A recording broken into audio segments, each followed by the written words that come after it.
No niin, on sunnuntai Honkajoen kisan jälkeen. Suoratin on tarkastettu ja ei ainakaan ollut tuossa rautaa mitä kokeen. Pestään suoratin ja pistetään se takaisin paikalleen ja kokeillaan vielä tuota kiposta, onko sinne sitten valunut rautaa, kun tuo virutti tyhjäksi. Ja vähän on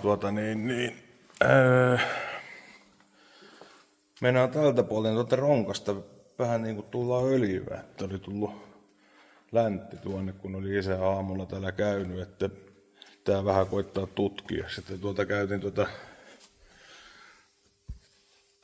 tuosta täyttökorkkia auki, kun siellä on huohotus sellainen reikä, mutta ei siinä näkynyt ainakaan, että se olisi oikein tukoskaan ollut.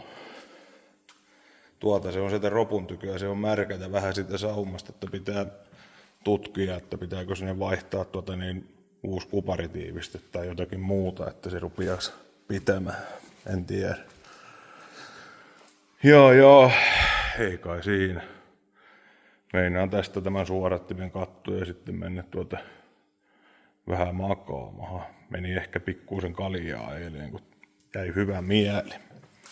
Jonkun verran ressas siitä Honkajoen kisaa, että jääkö tämä ehjäksi ennen EM, että kuinka paljon joutuu korjaamaan, mutta vielä pitäisi tänne venttiilikoneesta tuohon katsoa, mutta se on huomisen homma sitten. Puollot jatkuu, isällä on siellä kytkihomma menon päällä. Ja mä katsoin justi venttiilin välykset siitä. Vitosen pakoa piti pikkusen tiukata, muuten sai kaikki olla samalla lailla kuin oli.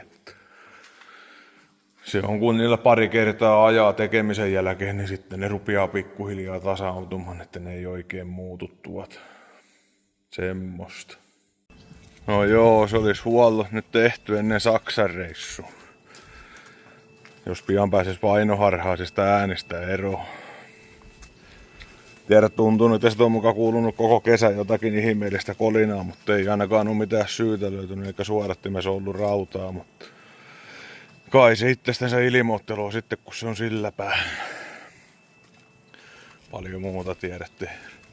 Seuraavaksi saisi tehdä raakan pesun, kun kauhea kura jäi Honkajoelta ja se pikapestiin vaan, että sai edes otettua tupahan, mutta ei kai siinä. Laitetaan loput paikalle ja ensi viikon tiistaina lähdetään Saksahan Herlevin Matti kuljettaa meidät sinne. Ja Uusitalon Eetu lähtee mekaanikoksi. Paljonko meillä nyt on glykolia siellä? 200 litraa. Kyllä on kova kulutus moottorissa. Pidetään se kylmänä. Vielä on vähän tuutiillekin tilaa tuolla. No joo, rupeaa olemaan varustelu kasas Saksan retkiä varten. Esakin teki meille tällaisen kärryn, että saadaan kylmiä glykolia kuskata sitten näppärästi kisapaikalla. Sinne nyt pitäisi mahtua 2 vetohon glykolit sitten.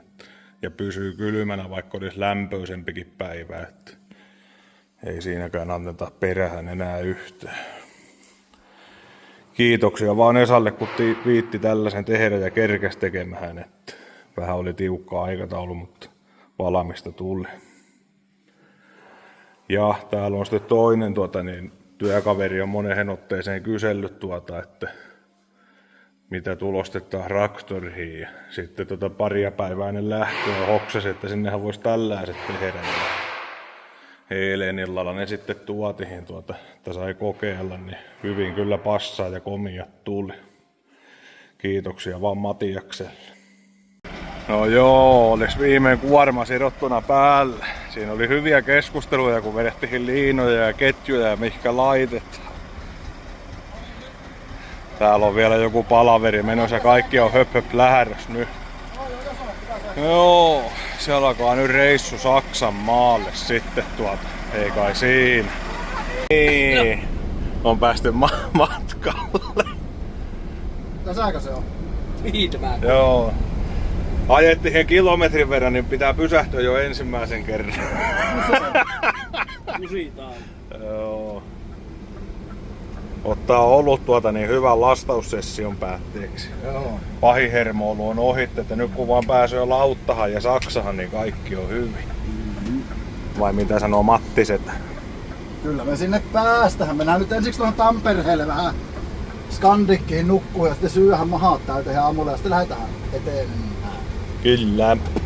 No joo, päästiin Tampereelle viime ja vihdoin hotellin eteen. Nyt kun vielä keksittäisiin joku parkkipaikka tästä näin, että sitten mennään katsomaan yöpuuta Aggregaatti käy, että pysyy jäätelö kylmänä. No joo, päästiin parkkiruutuun. Saatiin erikoislupa, vaikka tuossa on tuollainen merkki. Siinä on hyvä olla parkistuot isolla kirkolla. Päästiin Vuosaareen, niin täällä oli joku iso lohkokin paikan päällä. Tuosta voisi ehkä Jormahankin saada palanne. Ei tarvitse Jorma tuommoista paskaa. Mitäs No misteri voi ehkä tarvitse. Joo, se voi kyllä olla. Meille ei enää hikkas, niin helposti. Saisiko paino?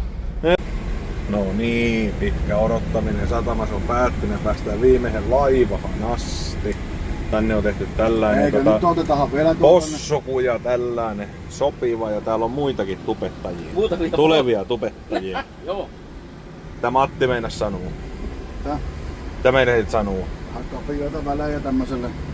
Oi joo. Täällä on kyllä paljon ajateltu tätä isoa liikennettä. Mutta jospa tuonne laivahan päätyy. Täällä on muitakin suomalaisia. Toki ollaan vielä Suomen puolellakin. Hyvä havainto. Joo. Tämän näköistä tää. Tämän näköistä tää. Täältä. Tähän. No joo, nyt onhan mäkivetokisosta. Tuloo väkiä jo vastahankin. Siellä menee viimeisen päälle vanha porterikin jaksoo justihin kiivet. Karaven. Sano se Karane. Karasen velli. Joo. Kyllä. Ne on vähän parempi niin nostui.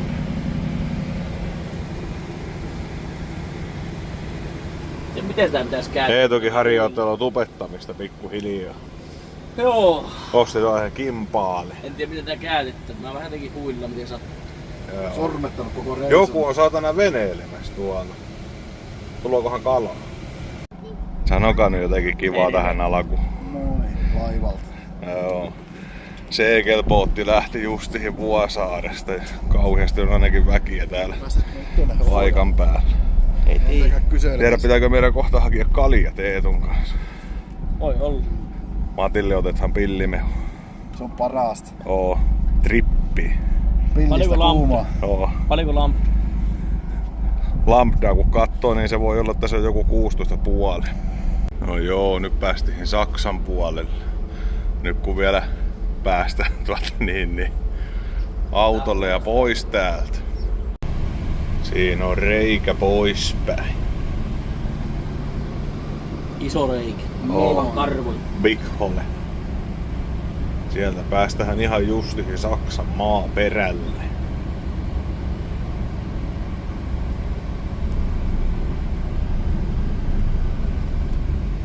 Uppista on vähän tiukka. Ahtaata reiki. Oo. Onneksi täällä on kuntteri, joka näyttää, että anna mennä poika. Siellä on kalusto parkis ja ihana tuttu aggregaatin pörinä. Vähän huonosti näkyy täällä pimiässä. No on niin. Mitä Eetus mennä? On täällä vähän pimiempää yöllä, mitä vertaa Suomen maalla. Huomenta Idevitsistä. Cowboy! Joo, eilen oli sinne joskus mitähän se olisi ollut 3 aikoihin vähän ennen saavuttiin kisapaikoille. Eetu nukkuu tuolla Telia perän välissä. Tämä on auki. Mä otin sieltä itselle makuupussia ja patjan tuonne, kun mä nukun tuolla voimansiirron alla. Nautin oikein elämästä, jos ensi yönä saisi olla hotellissa. No joo, siitäpä se leiri pikkuhiljaa kasaantui. Saatiin tärkeän alahan, niin nyt voidaan lähteä leipäkauppahan seuraavaksi. Kisapäivän aamu. Muutama muukin on tullut paikalle viimein ja vihdoin. Joitakin puuttuu vielä. Ja tuttuhun tapahan aggregaatti pyörii. Meinattiin tulla melkein parhaan kilpakumppanin kaverin kanssa katsomaan rataa, mutta ne on vielä pitää umme sitä tuolla, mutta eikö se tästä jonkun ajan päästä luulisi pian aukeavan. Siellä kaukaisuudessa näkyy meidän porukka. On täällä vähän eri chanssit ja chanssit, kun vertaa Suomen kisoihin vaan. Rata katselmuksella. Kohtuu tinkiän oloinen tuntuu olevan yhtäkkiä, mutta ei ihan ehkä sama mitä Ysselstainis, että katsotaan mihinkä karhun voimat riittää. Peura ainakin kulukoo kovin.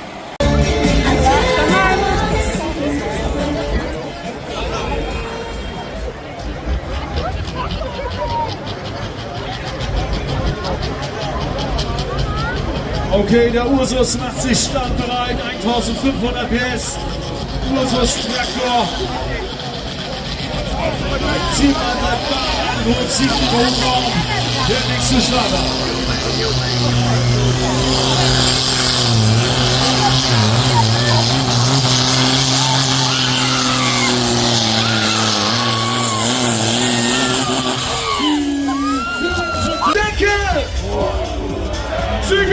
Züge!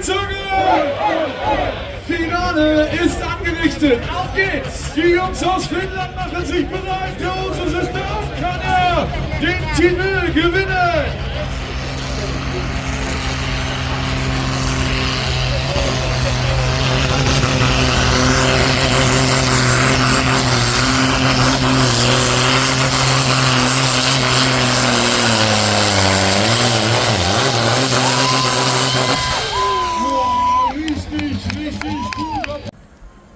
No joo, päästiin Travemündehen hotellihin Ollaan tää syksyä ja huomenna lähdetään sitten laivahan, oliko se 2 yöllä se tässä? 2 yöllä puolitoista vuorokautta suurin piirtein.